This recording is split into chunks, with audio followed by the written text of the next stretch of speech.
नमस्कार, स्वागत है आप सबों का द आज़ादी में। इस वक्त हम पटना के बुद्धा स्मृति पार्क के समीप हैं। बीजेपी सांसद और महिला पहलवानों के यौन उत्पीड़न के आरोपी बृजभूषण शरण सिंह के गिरफ्तारी की मांग को लेकर के आज यहाँ पे सिटीजन्स फोरम के द्वारा एकजुटता मार्च निकाला गया है। सिटीजन्स फोरम पटना के नागरिक समाज का एक संस्था है। तो आज महिला पहलवानों के समर्थन में एकजुटता मार्च निकाल रही है। आइए यहाँ पर जो लोग शामिल हैं इस प्रोटेस्ट में, उनसे हम बातचीत करते हैं कि उनका क्या कुछ कहना है। ये मार्च निकाला गया है महिला संघर्षरत महिला पहलवानों के पक्ष में। जैसा कि आप देख रहे हैं कि महिला पहलवानों को लेकर पूरा देश आज उनके पक्ष में है। भारत का शायद ही कोई कोना हो, समाज का शायद ही कोई ऐसा क्षेत्र हो जहाँ से इन महिला खिलाड़ियों को समर्थन न मिला हो। लेकिन सबसे दुखद बात यह है कि मोदी सरकार एक ऐसे आदमी को जो खुद अपनी कहता है कि हमने हत्या की है, जिस पर बलात्कार के आरोप हो, जिस पर यौन अपराधों के इतने संगीन आरोप लगे हैं, ऐसे भाजपा सांसद को बचाने का काम भारत की मोदी सरकार कर रही है।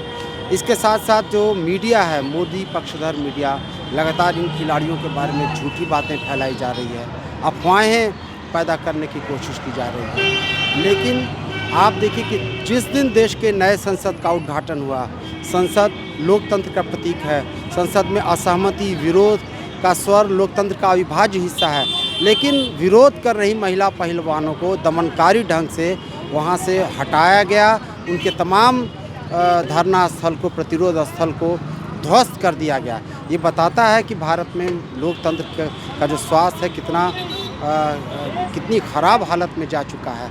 ये पटना के नागरिकों का, नागरिक सरकारों और जनतांत्रिक अधिकारों के लिए प्रतिबद्ध सिटीजन्स फोरम पटना का ये मार्च आज जनशक्ति से निकलकर इनकम टैक्स होते हुए, डाक बंगला चौराहा होते हुए आज यहाँ बुद्धा स्मृति पार्क पर और ये सभा चल रही है। इस सभा का मुख्य मकसद है कि महिला खिलाड़ियों के साथ एकजुटता कायम करना, उनके पक्ष में अपनी सॉलिडेरिटी हम अपना पैदा करना।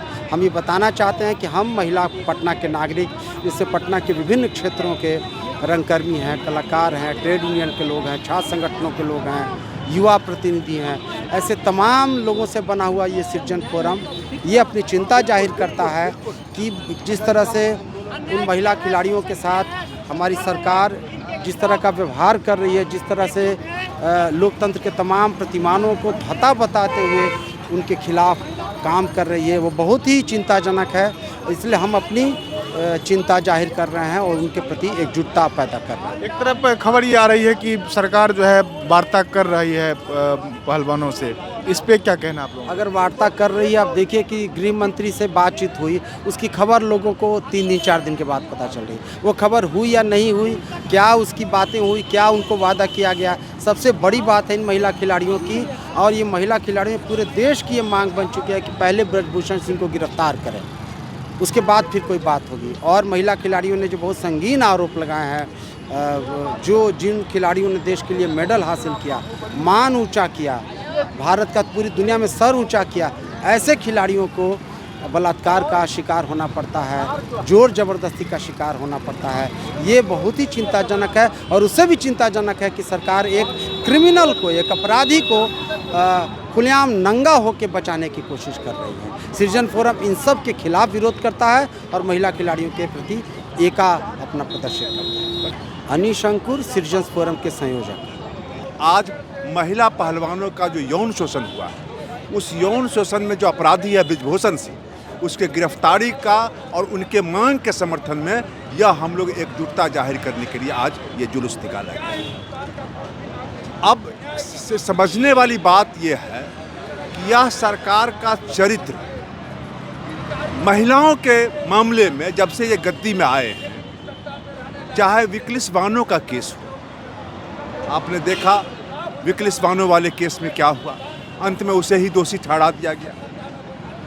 कठुआ कांड, हथरस कांड, ये सारे कांड ये बतलाते हैं क्या कि जो क्रिमिनल्स हैं, जो अपराधी जो ऐसा करते हैं, उसके प्रति यह सरकार का रुख क्या है, यह इतना बताने के लिए काफ़ी है। और कठुआ कांड में तो इन लोगों ने जुलूस निकाला था तिरंगा झंडा के लेकर के, जो बलात्कारी है उसके पक्ष में।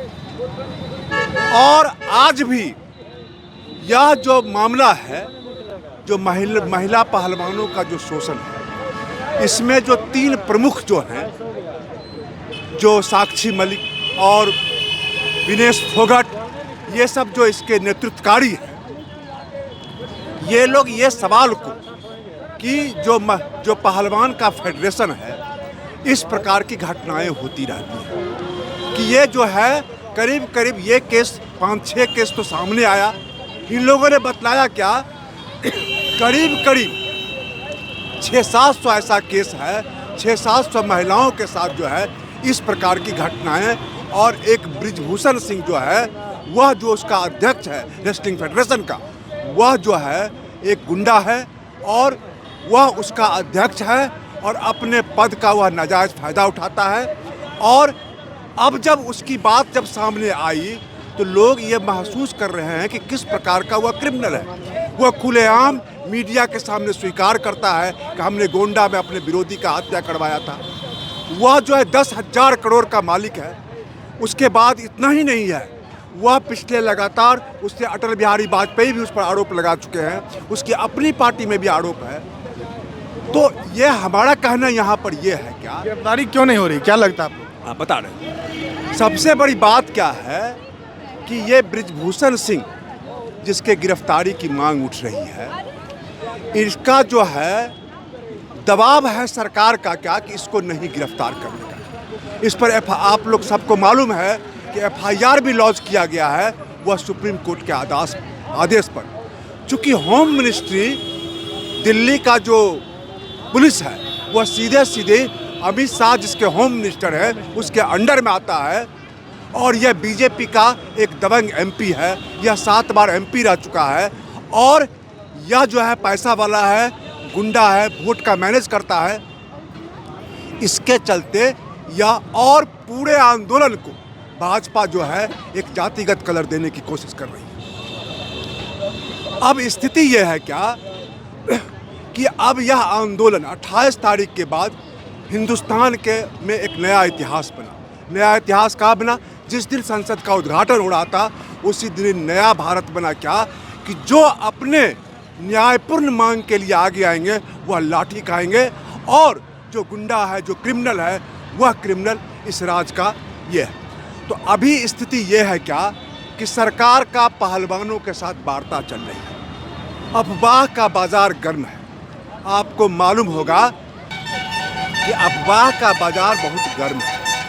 अभी देश की स्थिति यह है कि जब तक सच सामने आता है झूठ पूरा दुनिया घूम के चली जाती है। यही स्थिति है। तो ऐसी स्थिति में लोग जो है अभी उफाओं की वातावरण में है।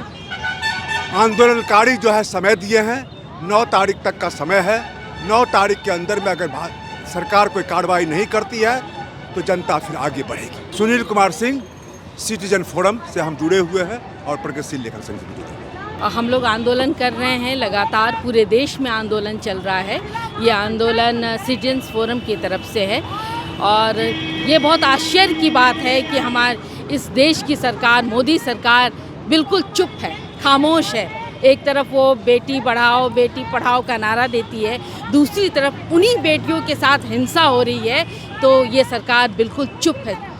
ये बहुत ही शर्मनाक है।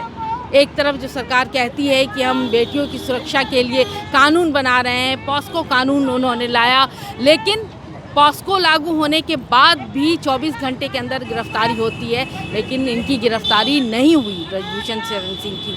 तो इससे बड़ी विडंबना क्या हो सकती है? यह तो बहुत शर्मनाक है। और इस देश की बेटियां मोदी सरकार के खिलाफ आवाज़ उठा रही है, उनका नकाब उतर गया। वो जो ढोंग पीट रहे हैं कि हम बहुत ज़्यादा इनके सपोर्ट में हैं, इनकी सुरक्षा के लिए हैं, इनकी पढ़ाई लिखाई के लिए हैं, कुछ भी नहीं है। ये सब फेक है, फेक न्यूज़। जिस तरह से गोदी मीडिया का फेक न्यूज़ चलता है, उसी तरह से ये सरकार का भी फेक जुमला है। तो हम इस देश के नागरिक, इस देश के की बेटियां, इस देश की माँ, बहनें, हमारे भाई ये इस पूरे देश में आंदोलन कर रहे हैं, सड़कों पे उतर आए हैं। हम साक्षी के साथ हैं, विनेश के साथ हैं, बजरंग के साथ हैं और जब तक गिरफ्तारी नहीं हो जाती तब तक हम आंदोलन करते रहेंगे, गीत गाते रहेंगे और इस अंधेरे समय में हम गीत गाएंगे कि उजाला आ सके। हम इसी उद्देश्य के साथ, इसी संघर्ष के साथ यहाँ पे इकट्ठा हुए हैं। पटना के नागरिक जो सामाजिक कार्यकर्ता भी हैं, डॉक्टर भी हैं, वकील भी हैं, सरकारी कर्मी भी हैं, सब तरह के लोग इस सिटीजन फोरम में हैं और हम यहाँ सड़कों पे आए हैं और आगे भी हम आंदोलन करते रहेंगे। एक जो पॉक्सो एक्ट जो बृजभूषण शरण सिंह पे लगा था, जिसमें नाबालिग महिला पहलवानों के उस पे शिकायत पे ये खबरें आ रही है कि उन्होंने अपना जो है शिकायत वापस कर लिया है। पे क्या कहना है आप लोग का? कहना है कि ये बहुत गलत है। पॉस्को का कानून लागू होना चाहिए, उनकी गिरफ्तारी होनी चाहिए। एफआईआर दर्ज करने तक के लिए सुप्रीम कोर्ट को आना पड़ता है। ये तो इस देश की हालत है कि हर मामले में जब तक सुप्रीम कोर्ट नहीं आएगी तब तक कुछ होता ही नहीं है, पुलिस कोई कार्रवाई नहीं करती है। एक तरफ शर्जील इमाम पर जब केस लागू होता है तो एफआईआर के पहले ही पुलिस जो है उसको गिरफ्तार करती है कि जांच बाद में होगी और अभी कई मामले, हजारों मामले हैं। दूसरी तरफ यहाँ पहले सरकार कहती है कि नहीं हम जांच करेंगे तब गिरफ्तार करेंगे। ये कानून है कि अगर किसी ने बलात्कार का आरोप लगाया है उस महिला का बयान ही काफ़ी है और किसी भी चीज़ की ज़रूरत नहीं है उस व्यक्ति को गिरफ्तार करने के लिए। तो ये तो बहुत शर्मनाक है इस सरकार की नीति। सरकार ने जो अपनी नीति बनाई है उसी के खिलाफ वो काम कर रही है। बहुत लोगों को बचाना चाहती है, शायद कई चेहरे बड़े बड़े बेनकाब होंगे। तो इससे क्या नाम हो गया आपका? मेरा नाम मोना है, सिटीजन्स फोरम की तरफ से है।